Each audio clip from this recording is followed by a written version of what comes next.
Pozdravljeni, danes z nami bivši dijak Srednje šole za prehrano in živilstvo Tomaž Krajnc. Zaključil je program za slaščičarja in nadaljeval šolanje za živilsko-prehranskega tehnika. Izvolite besedo, Tomaž. Pozdravljeni, sem Tomaž.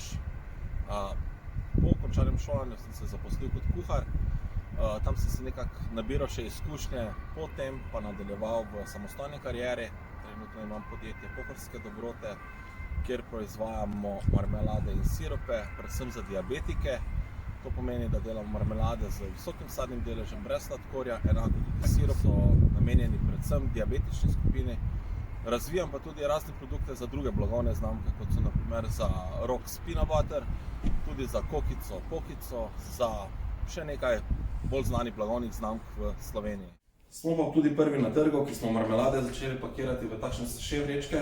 Vrečka je za enkratno uporabo, narejena iz alufolije in zelo malo plastike, kar pomeni, da je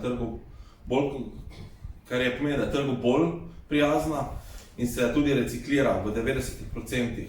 Pa še lažje jo je stisniti in lažje je transport. To je primerno za hotele, šole, za čisto vse, kjer je zdaj, vemo, korona kriza in mora biti čisto vse personalizirano. Nič se več ne sme porcijsko devati, mora biti personalizirano, da si vsak lahko sam odpre in potem tudi postreže na krožnik.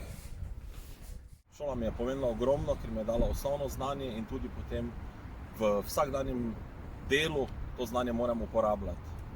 Hvala.